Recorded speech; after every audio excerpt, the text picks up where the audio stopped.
La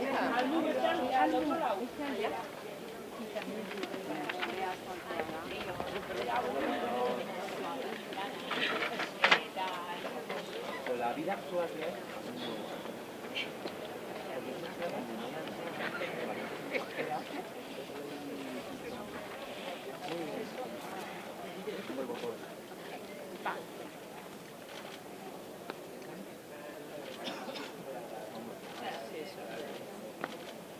sí, no, de algo así.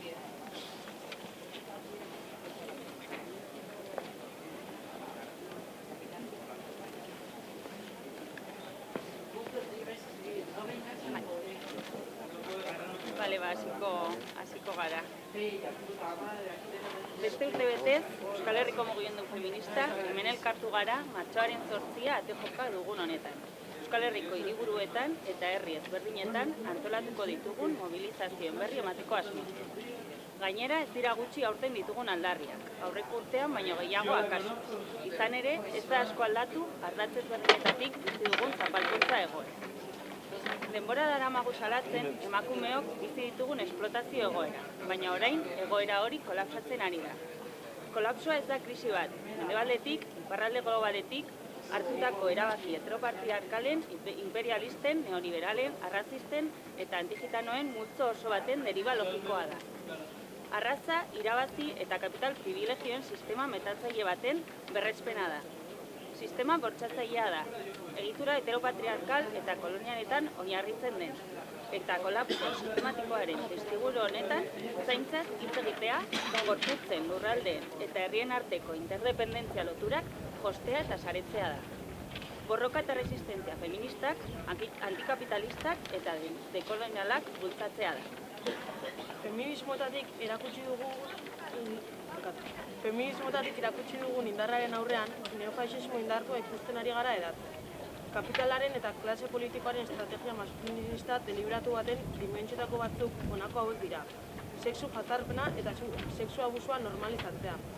Feminizidioak areagotzea, etenik ez duen antigitanismoa, azpiegitura publikoa murriztea, lehen mailako arreta eta osasuna ustea, bizitzaren garestitzea, etxebizitza eskuraezina izatea, erroldarekin espekulatzea eta argiaren eta gasaren faktura ordaindu ezin izatea, Iberdrolak irabaziak hirukoizten dituen bitartea. EAJak, PSNek, CNek eta Confebaskek zaintza behar desberdinak merkantilizatzearen, privatizatzearen eta haiekin espekulatzearen ardura dute. Horretarako, egongo zaintza sisteman irauli behar dugu. Emakumeak gara familian zaintzen ardura gure gain hartzen dugunak. Zahar etxeetan zein aur eskoletan lan egiten dugunak. Emakume migranteak gara, etxeak eta ospitaleak garbitzen ditugunak.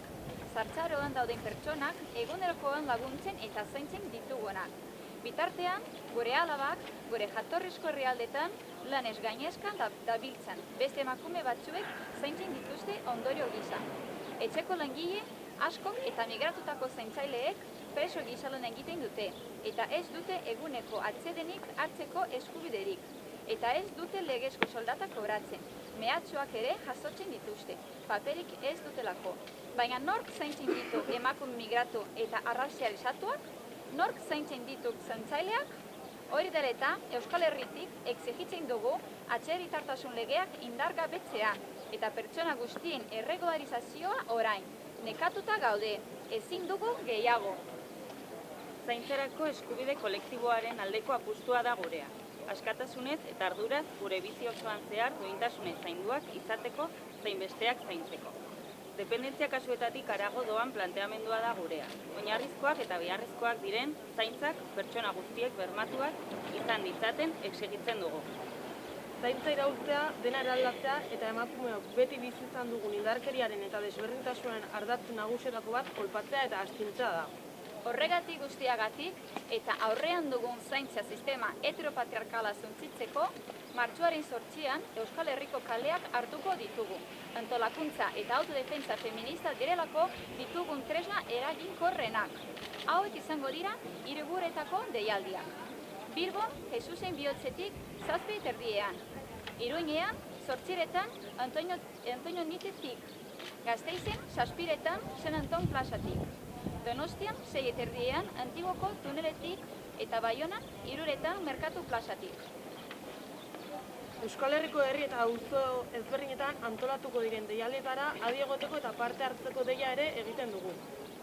Denon bizitzak erdegunera. Feminismoa da alternatiba. Gora borroka feminista. Gora!